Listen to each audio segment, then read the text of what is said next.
She was asleep when the pounding started. Seconds later, her boyfriend reached for his licensed gun. And then, chaos.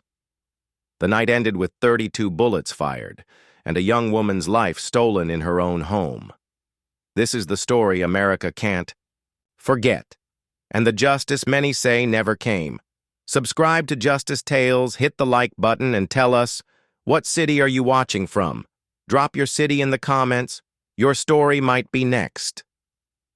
Breonna Taylor was a 26-year-old EMT in Louisville, Kentucky. She worked long shifts, helping people through their worst moments. Friends described her as a dreamer, saving for a future she was building with her boyfriend, Kenneth Walker. On March 12, 2020, the two curled up in bed, unaware that they were about to become the center of a national firestorm.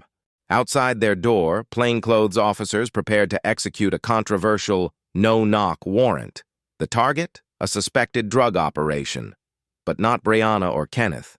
Their home was listed because of a past connection to an ex-boyfriend. The couple was not involved in any crime. That night, their quiet apartment became the stage for one of the most debated police shootings in modern history, one that would ignite protests across America and leave a city forever changed. Shortly after midnight on March 13th, pounding rattled their door. Kenneth and Breonna sat up, startled. According to Kenneth, they yelled, "Who is it?" but got no clear answer. Outside, officers claimed they announced themselves. Inside, Kenneth feared a break-in. He reached for his licensed firearm to protect them. When the door flew open, Kenneth fired a single shot, hitting an officer in the leg. What followed was a barrage of gunfire, 32 rounds fired by police in return. Breonna, unarmed, was struck multiple times. Kenneth called 911, his voice shaking. As he told the dispatcher, someone had broken in and shot his girlfriend. In the hours that followed, police and prosecutors presented differing accounts of what had happened. Was it a lawful warrant gone wrong, or a reckless, avoidable tragedy? Breonna's name became a rallying cry, her face appearing on murals, posters, and social media across the world. The call for justice grew louder as details emerged. No drugs were found, the warrant was based on outdated intelligence, and the officers had not been wearing body cameras. Louisville's streets were filled with protesters demanding answers, chanting, "Say her name, Breonna Taylor." Months later, the grand jury's decision sent shockwaves. Only one officer, Brett Hankison, was charged, not for killing Breonna, but for wanton endangerment, for bullets fired into a neighboring apartment. To many, it felt like her life had been erased from the justice system. Crowds gathered. Outside the courthouse, tears streamed down faces, fists raised in the air. The ruling deepened mistrust between the community and law enforcement. For Breonna's family, it wasn't just a loss. It was an insult.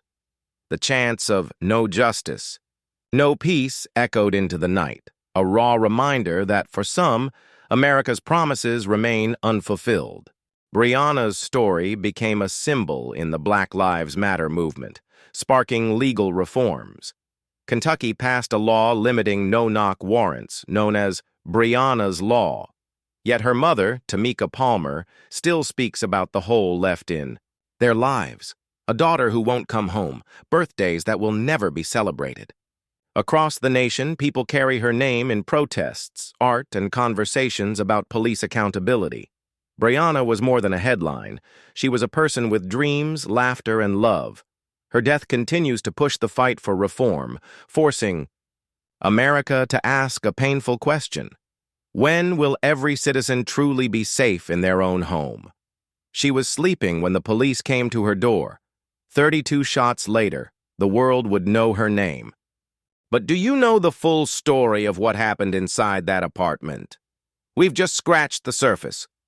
And the truth still sparks debate to this day.